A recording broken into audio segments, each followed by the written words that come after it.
ನಮಸ್ತೆ news Karnataka one ಟಿವಿಗೆ ಸ್ವಾಗತ. ಈ ದಿನದ ದೇವನಹಳ್ಳಿ ತಾಲೂಕಿನ ವಿಜಯಪುರ ಪಟ್ಟಣದ ವಿಜಯಪುರ ಟು ದೇವನಹಳ್ಳಿ ರಸ್ತೆಯ ಬಸಪ್ಪನ ತೋಪು ಬಳಿಯ ಕೃಷಿ ಇಲಾಖೆ ಮುಂಭಾಗದಲ್ಲಿ ಕೊಕ್ಕರೆಪಡಿಯ ಗ್ರಾಮ ನೂತನವಾಗಿ ಲೋಕಾರ್ಪಣೆಗೊಳ್ತಾ ಇರುವಂತಹ ಶ್ರೀ ಮಹಾಲಕ್ಷ್ಮೀ ದೇವಿ ದೇವಸ್ಥಾನದಲ್ಲಿ ಶ್ರೀ ಶ್ರೀನಿವಾಸ, ಶ್ರೀ ಮಹಾಲಕ್ಷ್ಮೀ ದೇವಿ, ಶ್ರೀ ಗಣಪತಿ ಮತ್ತು ಶ್ರೀ ನಾಗದೇವತೆಗಳ ಪ್ರಾಣ ಪ್ರತಿಷ್ಠಾ ಮಹೋತ್ಸವ ಕಾರ್ಯಕ್ರಮ ದಿನಾಂಕ 21/1/2026 ರಿಂದ 23/1/2026 ಪೂಜಾ ಕಾರ್ಯಕ್ರಮಗಳು 3 ದಿನಗಳ ಕಾಲ ನಡೆಯುವ ಕಾರ್ಯಕ್ರಮ ನಡೆದ ಸುದ್ದಿ ನಿಮ್ಮ ನ್ಯೂಸ್ ಕರ್ನಾಟಕ ಒನ್ ಟಿವಿಯಲ್ಲಿ ವೀಕ್ಷಿಸಿ. ಬೆಂಗಳೂರು ಗ್ರಾಮಾಂತರ ಜಿಲ್ಲೆ ದೇವನಹಳ್ಳಿ ತಾಲೂಕಿನ ವಿಜಯಪುರ ಪಟ್ಟಣವನ್ನು ವಿಜಯಪುರ ದೇವಾಲಯ ನಗರಿಗೆ ದಕ್ಷಿಣ ಕಾಶಿ ಎಂಬಂತಹ ಮತ್ತೊಂದು ಹೆಸರನ್ನ ಪಡೆದುಕೊಂಡಿದೆ. ದೇವಾಲಯ ನಗರಿ ಮಡಿಲಿಗೆ ದಿನಾಂಕ 21/1/2026 ರಿಂದ 23/1/2026 ಪೂಜಾ ಕಾರ್ಯಕ್ರಮಗಳು 3 ದಿನಗಳ ಕಾಲ ವಿಶೇಷ ಪೂಜಾ ಕಾರ್ಯಕ್ರಮಗಳು ವಿಜೃಂಭಣೆಯಿಂದ ನಡೆಯುತ್ತದೆ. ವಿಜಯಪುರ ಪಟ್ಟಣ ಹಾಗೂ ಸುತ್ತಮುತ್ತಲಿರುವ ಭಕ್ತಾದಿಗಳಿಗೆ ದೇವಾಲಯ ನಗರಿ ಮಡಲಿಗೆ ಸೇರ್ಪಡೆಯಾಗಲಿದೆ. ದಿನಾಂಕ 21/1/2026 ರಿಂದ 23/1/2026 3 ದಿನಗಳ ಕಾಲ ಶ್ರೀ ಮಹಾಲಕ್ಷ್ಮೀ ದೇವಿ ಟ್ರಸ್ಟ್ ವತಿಯಿಂದ ನೂತನವಾಗಿ ಶ್ರೀ ಮಹಾಲಕ್ಷ್ಮೀ ದೇವಿಯನ್ನ ವಾಸ್ತು ಪ್ರಕಾರವಾಗಿ ವಿನೂತನ ಶೈಲಿಯಲ್ಲಿ ದೇವಾಲಯ ಧರ್ಮಾಧಿಕಾರಿ ಶ್ರೀಮತಿ ಪಾರ್ವತಮ್ಮ ಕ್ಯಾರ್ ರವರು ನಿವೃತ್ತ ಬಿಎಸ್ಎಫ್ ಯೋಧ ನಾರಾಯಣಸ್ವಾಮಿ ಅವರಿಗೆ ದೇವಿ ಅನುಗ್ರಹದಿಂದ ಬೃಹದಾಕಾರದ ದೇವಾಲಯದ ಸ್ವತಃ ಕೈಯಿಂದ ನಿರ್ಮಿಸಲಾಗಿದೆ. ಭಕ್ತಾದಿಗಳಿಂದ ಸಣ್ಣ ಪುಟ್ಟ ಸಹಾಯ ಸಹಕಾರವನ್ನು ನೀಡಿದ್ದಾರೆ. ಶ್ರೀ ಮಹಾಲಕ್ಷ್ಮೀ ದೇವಿ ಟ್ರಸ್ಟ್ ವತಿಯಿಂದ ಬೃಹದಾಕಾರದ ನೂತನವಾದ ಶ್ರೀ ಮಹಾಲಕ್ಷ್ಮಿ ದೇವಸ್ಥಾನ ಉದ್ಘಾಟನಾ ಕಾರ್ಯಕ್ರಮಕ್ಕೆ ಆಗಮಿಸುತ್ತಾ ಇರುವಂತಹ ಉಡುಪಿ ಜಗದ್ಗುರು ಶ್ರೀ ಮಧ್ವಾಚಾರ್ಯ ಮೂಲಮಹಾಸಂಸ್ಥಾನ ಶ್ರೀ ಪೇಜಾವರ ಅಧೋಕ್ಷಜ ಮಠ ಉಡುಪಿ ಪೀಠಾಧಿಪತಿಗಳಾದ ಶ್ರೀ 1008 ಶ್ರೀ ವಿಶ್ವ ಪ್ರಸನ್ನ ತೀರ್ಥ ಶ್ರೀ ಪಾದಂಗಳವರ ಅಮೃತ ಹಸ್ತದಿಂದ ಪ್ರಾಣ ಪ್ರತಿಷ್ಠಾಪನಾ ಕಾರ್ಯಕ್ರಮ ನಡೆಸಿಕೊಡುವರು. ಶ್ರೀ ಮಹಾಲಕ್ಷ್ಮೀ ದೇವಿ ಟ್ರಸ್ಟ್ ವತಿಯಿಂದ ಬೃಹದಾಕಾರದ ನೂತನವಾದ ಶ್ರೀ ಮಹಾಲಕ್ಷ್ಮಿ ದೇವಸ್ಥಾನ ನೂತನವಾಗಿ ಲೋಕಾರ್ಪಣೆಗೊಳ್ತಾ ಇರುವಂತಹ ಶ್ರೀ ಮಹಾಲಕ್ಷ್ಮೀ ದೇವಿ ದೇವಸ್ಥಾನದಲ್ಲಿ ಶ್ರೀ ಶ್ರೀನಿವಾಸ, ಶ್ರೀ ಮಹಾಲಕ್ಷ್ಮೀ ದೇವಿ, ಶ್ರೀ ಗಣಪತಿ ಮತ್ತು ಶ್ರೀ ನಾಗದೇವತೆಗಳ ಪ್ರಾಣ ಪ್ರತಿಷ್ಠಾ ಮಹೋತ್ಸವ ಕಾರ್ಯಕ್ರಮ ದಿನಾಂಕ 21/1/2026 ರಿಂದ 23/1/2026 ರವರೆಗೆ 3 ದಿನಗಳ ಕಾಲ ಪೂಜಾ ವಿಧಾನಗಳು ನಡೆಯಲಿದೆ. ಸ್ವಸ್ಥ ಶ್ರೀ ವಿಶ್ವಾಸವು ನಾಮ ಸಂವತ್ಸರೆ ಉತ್ತರಾಯಣಿ ಶಿಶಿರ ಋತು ಮಾಗೆ ಮಾಸೆ ಶುಕ್ಲ ಪಕ್ಷ ತೃತೀಯ ಚೌತಿ ಮತ್ತು ಪಂಚಮಿಯಂದು ಉದ್ಘಾಟನೆ ನಡೆಯಲಿದೆ. 21/1/2026 ಬುಧವಾರ ಬೆಳಗ್ಗೆ ಋತ್ವಿಜರ ಸ್ವಾಗತ, ತೋರಣ ಮುಹೂರ್ತ, ಪುಣ್ಯಾಹ ವಾಚನ, ದೇವನಾಂದಿ ಆರಣಿ ಮಥನ, ಸಪ್ರಶುದ್ಧಿ, ಗಣಪತಿ ಹೋಮ, ಸಂಜೆ ಪ್ರಕಾರ ಶುದ್ಧಿ, ವಾಸ್ತು ಹೋಮ ಮತ್ತು ಪೂಜೆ, ಬಲಿ, ಸುದರ್ಶನ ಹೋಮ, ಬಿಂಬ ಶುದ್ಧಿ, ಬಿಂಬಾದಿವಾಸ. 22/1/2026 ಗುರುವಾರ ಬೆಳಗ್ಗೆ ಬಿಂಬ ಪ್ರತಿಷ್ಠೆ, ಪ್ರತಿಷ್ಠಾ ಹೋಮ, ಶಾಂತಿ ಪ್ರಾಯಶ್ಚಿತ ಹೋಮ, ಲಕ್ಷ್ಮೀ ಹೃದಯ ಮಂತ್ರಿ ಹೋಮ, 12 ಕಾಯಿ ಗಣಪತಿ ಹೋಮ, ನಾರಾಯಣ ಮಂತ್ರಿ ಹೋಮ, ನವಗ್ರಹ ಹೋಮ, ಕಲಾಶಾಭಿಷೇಕ ಹಾಗೂ ನಾಗ ಪ್ರತಿಷ್ಠಾ ಕಲಾಶಾಭಿಷೇಕ, ಸಂಜೆ ಮಂಡಲ ರಚನೆ, ಲಕ್ಷ್ಮೀ ಹೃದಯ ಪೂಜೆ, ಅಷ್ಟಾವಿಧಾನ ಸೇವೆ. 23/1/2026 ಶುಕ್ರವಾರ ಬೆಳಗ್ಗೆ ಕೆಲವು ಪ್ರತಿಷ್ಠಾ ಕಲಶಧಾವಾಸ ಹೋಮ, 10:20 ಗಂಟೆಗೆ ಪೂಜ್ಯ ಗುರುಗಳಿಂದ ಕಲಾಶಾಭಿಷೇಕ, ಮಹಾಪೂಜೆ, ಪ್ರಸಾದ ವಿತರಣೆ, ಆಶ್ಲೇಷ ಬಲಿ ಪೂಜೆ. ಶ್ರೀ ಮಹಾಲಕ್ಷ್ಮೀ ದೇವಿ ಟ್ರಸ್ಟ್ ವತಿಯಿಂದ ಬೃಹದಾಕಾರದ ನೂತನವಾದ ಶ್ರೀ ಮಹಾಲಕ್ಷ್ಮಿ ದೇವಸ್ಥಾನದಲ್ಲಿ ಸೇವೆಗೆ ಅವಕಾಶವನ್ನ ಕಲ್ಪಿಸಲಾಗಿದೆ. ಸೇವಾ ವಿವರ: ಮಹಾಗಣಪತಿ ನವಗ್ರಹ ಹೋಮ ಸೇವೆಗೆ 501 ರೂಪಾಯಿಗಳು, ಸುದರ್ಶನ ಹೋಮ ಸೇವೆಗೆ 751 ರೂಪಾಯಿಗಳು, ಕುಂಭಾಭಿಷೇಕ ಸೇವೆ, ಈ ಸೇವೆಗೆ ಕಳಸ ವಸ್ತ್ರ ಫಲ ನೀಡಲಾಗುವುದು 1001 ರೂಪಾಯಿಗಳು, ಮಹಾಲಕ್ಷ್ಮಿ ಹೋಮ ಸೇವೆಗೆ 1501 ರೂಪಾಯಿಗಳು, ಪುಷ್ಪಾಲಂಕಾರ ಸೇವೆಗೆ 2501 ರೂಪಾಯಿಗಳು, ಋತ್ವಿಕರ ಸೇವೆ 1001 ರೂಪಾಯಿಗಳು ಹಾಗೂ ಅನ್ನದಾನ ಸೇವೆಗೆ 5001 ರೂಪಾಯಿಗಳು, ಒಂದು ದಿನದ ಸಂಪೂರ್ಣ ಸೇವೆಗೆ 10,001 ರೂಪಾಯಿಗಳು, 3 ದಿನಗಳ ಪರಿಪೂರ್ಣ ಸೇವೆಗೆ 25,001 ರೂಪಾಯಿಗಳು. ಈ ಮೇಲೆ ತಿಳಿಸಿರುವಂತಹ ಸೇವಾ ವಿವರಗಳಿಗೆ ದೇವಾಲಯ ಧರ್ಮಾಧಿಕಾರಿಗಳಾದಂತಹ ಶ್ರೀಮತಿ ಪಾರ್ವತಮ್ಮ ಕೆಆರ್ ಇವರ ಮೊಬೈಲ್ ನಂಬರ್ 8722503915 ಮತ್ತು ನಿವೃತ್ತ ಬಿಎಸ್ಎಫ್ ಅಧಿಕಾರಿ ದೇವಾಲಯ ಧರ್ಮಾಧಿಕಾರಿ ನಾರಾಯಣ ಸ್ವಾಮಿರವರು 9740925280 ಈ ನಂಬರ್ಗಳಿಗೆ ಸಂಪರ್ಕಿಸಿ. ಸೇವೆಯನ್ನ ಸಲ್ಲಿಸಲು ಫೋನ್ ಪೇ ಹಾಗೂ ಪೇಟಿಎಂನಲ್ಲಿ ಸಲ್ಲಿಸಿರುವವರು 8722503915 ನಂಬರ್ಗೆ ಕಳಿಸಬಹುದು. ಇಂತಿ ಶ್ರೀ ಮಹಾಲಕ್ಷ್ಮೀ ದೇವಿ ಟ್ರಸ್ಟ್ ಶ್ರೀ ಭಕ್ತಾದಿಗಳಲ್ಲಿ ವಿನಂತಿಸಿರುತ್ತಾರೆ. ಶ್ರೀ ಮಹಾಲಕ್ಷ್ಮಿ ದೇವಸ್ಥಾನ ನೂತನವಾಗಿ ಲೋಕಾರ್ಪಣೆಗೊಳ್ತಾ ಇರುವಂತಹ ಶ್ರೀ ಮಹಾಲಕ್ಷ್ಮೀ ದೇವಿ ದೇವಸ್ಥಾನದಲ್ಲಿ ಶ್ರೀ ಶ್ರೀನಿವಾಸ ಮಹಾಲಕ್ಷ್ಮಿ ದೇವಿ, ಶ್ರೀ ಗಣಪತಿ ಮತ್ತು ಶ್ರೀ ನಾಗದೇವತೆಗಳ ಪ್ರಾಣ ಪ್ರತಿಷ್ಠಾ ಮಹೋತ್ಸವ ಕಾರ್ಯಕ್ರಮ ದಿನಾಂಕ 21-1-2026 ರಿಂದ 23-1-2026 3 ದಿನಗಳ ಕಾಲ ಪೂಜಾ ಕಾರ್ಯಕ್ರಮಗಳು ಉದ್ಘಾಟನೆಗೆ ಎಲ್ಲ ಭಕ್ತಾದಿಗಳು ಆಗಮಿಸಿ ಸೇವೆಗಳನ್ನ ಸಲ್ಲಿಸಿ ಅಮ್ಮನವರ ದರ್ಶನ ಭಾಗ್ಯ ಪಡೆದು ಅಮ್ಮನವರ ಕೃಪೆಗೆ ಪಾತ್ರರಾಗಲು ನ್ಯೂಸ್ ಕರ್ನಾಟಕ 1 ಟಿವಿ ತಂಡ ವಿನಂತಿಸುತ್ತದೆ ಹಾಗೂ ಸ್ವಾಗತಿಸುತ್ತದೆ. ದೇವಾಲಯ ಧರ್ಮಾಧಿಕಾರಿ ನಿವೃತ್ತ ಬಿಎಸ್ಎಫ್ ಅಧಿಕಾರಿ ನಾರಾಯಣ ಸ್ವಾಮಿರವರು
ಕರ್ಮದ ಗತಿಯನ್ನು ತಿಳಿಯೋ ಮನುಜ, ಜೀವನ ನಡೆಯುವುದು ಸುಂದರ ಸಹಜ. ಕರ್ಮದ ಗತಿಯನ್ನು ತಿಳಿಯೋ ಮನುಜ, ಜೀವನ ನಡೆಯುವುದು ಸುಂದರ ಸಹಜ. ಆತ್ಮಜ್ಞಾನ ಪರಮಾತ್ಮ ಜ್ಞಾನದಲ್ಲಿ, ಆತ್ಮಜ್ಞಾನ ಪರಮಾತ್ಮ ಜ್ಞಾನದಲ್ಲಿ ದೊರೆಯುವುದು ಗುಣ ಭಂಡಾರದ ಕಣಜ. ಕರ್ಮದ ಗತಿಯನ್ನು ತಿಳಿಯೋ ಮನುಜ, ಜೀವನ ನಡೆಯುವುದು ಸುಂದರ ಸಹಜ.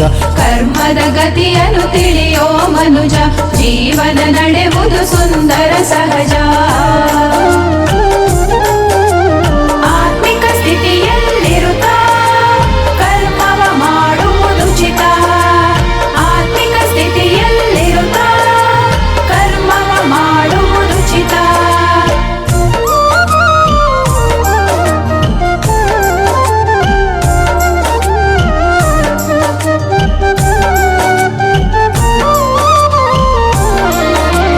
ಕರ್ಮದಂತೆಯೇ ಫಲವ ಪಡೆವೆ, ಅದರನುಸಾರ ಜನ್ಮವ ಪಡೆವೆ.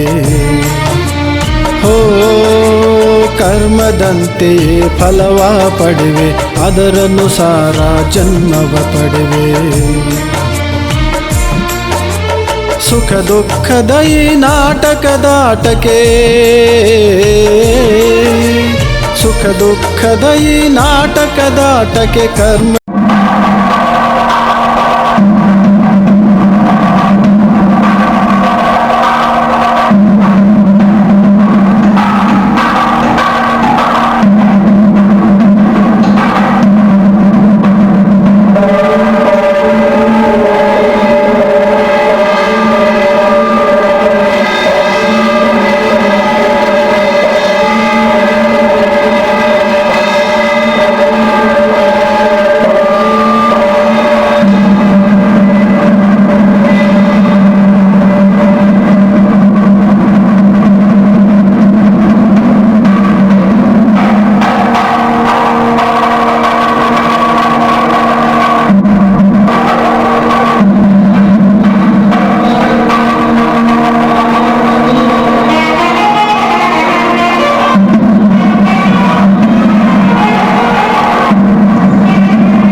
ಮೂಲವೆಂಬುದು ನಿಜವೇ. ಶಿವಜ್ಞಾನದಿ ನೀ ಪುಣ್ಯವ ಪಡೆವೆ.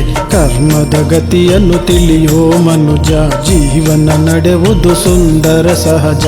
ಕರ್ಮದ ಗತಿಯನ್ನು ತಿಳಿಯೋ ಮನುಜ, ಜೀವನ ನಡೆಯುವುದು ಸುಂದರ ಸಹಜ.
ಸಂಕಲ್ಪಗಳೇ ಕರ್ಮಕ್ಕೆ ಮೂಲ, ವಿಶಾಲವಾಗಿದೆ ಇದರ ಜಾಲ.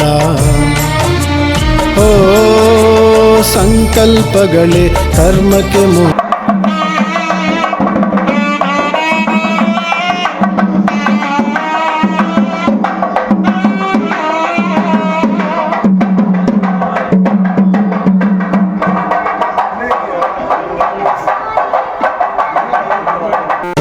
ವಿಶಾಲವಾಗಿದೆ ಇದರ ಜಾಲ.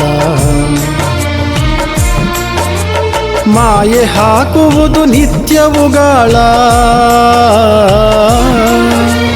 ಮಾಯೆ ಹಾಕುವುದು ನಿತ್ಯವುಗಾಳ.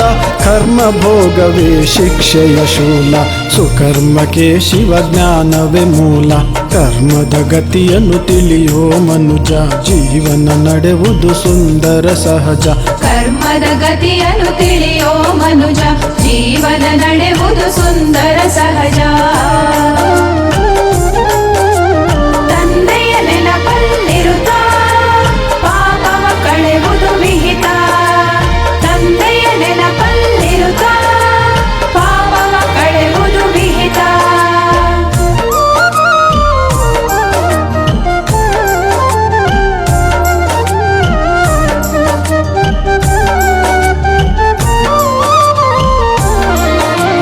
ಶುಭ ಸಂಕಲ್ಪ ಸುಕರ್ಮದ ಮಾರ್ಗ, ಶುಭ ಕರ್ಮಕ್ಕೆ ಶಿವಜ್ಞಾನವೇ ಮಾರ್ಗ. ಹೋ ಶುಭ ಸಂಕಲ್ಪ ಸುಕರ್ಮದ ಮಾರ್ಗ, ಶುಭ ಕರ್ಮಕ್ಕೆ ಶಿವಜ್ಞಾನವೇ ಮಾರ್ಗ. ವಿಕರ್ಮ ಕಳೆಯುತ್ತ ಸುಕರ್ಮ ಕಲಿಸುತ್ತ, ವಿಕರ್ಮ ಕಳೆಯುತ್ತ ಸುಕರ್ಮ ಕಲಿಸುತ್ತ, ತಂದೆಯು ತೋರುವ ಪುಣ್ಯದ ಮಾರ್ಗ.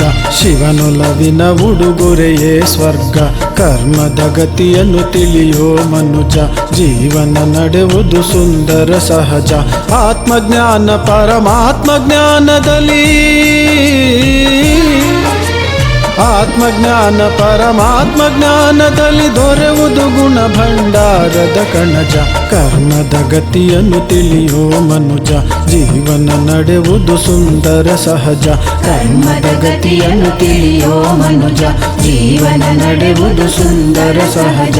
ಕರ್ಮದ ಗತಿಯನ್ನು ತಿಳಿಯೋ ಮನುಜ, ಜೀವನ ನಾಗಶಿಲಾ ಪ್ರತಿಷ್ಠಾಪನ, ನವಗ್ರಹ ಶಿಲಾ ಪ್ರತಿಷ್ಠಾಪನ ಪೂರ್ವಕ ಗಣಪತಿ ಶಿಲಾ ಪ್ರತಿಷ್ಠಾಪನ, ವೆಂಕಟೇಶ್ವರ ಸ್ವಾಮಿ ಶಿಲಾ ಪ್ರತಿಷ್ಠಾಪನ ಪೂರ್ವಕ ಮಹಾಲಕ್ಷ್ಮಿ ಶಿಲಾ ಪ್ರತಿಷ್ಠಾಪನ ಸಿದ್ಧ್ಯರ್ಥಂ ನವಗ್ರಹ ಧಾನ್ಯದಾನಾಖ್ಯಂ ಕರ್ಮ ಕರಿಷ್ಯೆ.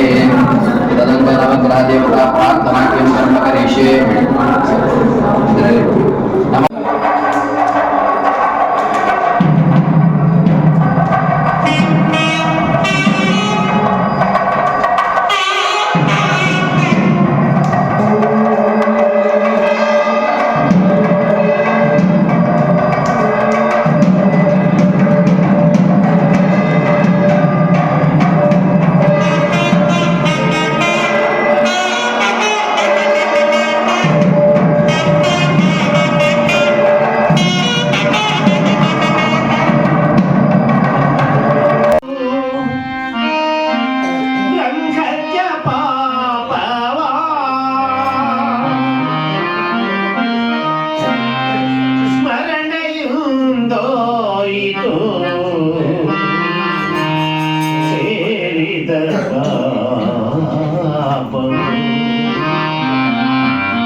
ಕರ್ನಾಟಕ ಒನ್ ಟಿವಿ ಸಂಪಾದಕರು, ಬೆಂಗಳೂರು ಗ್ರಾಮಾಂತರ ಜಿಲ್ಲಾ ವರದಿ ಸೀತಾರಾಮ್.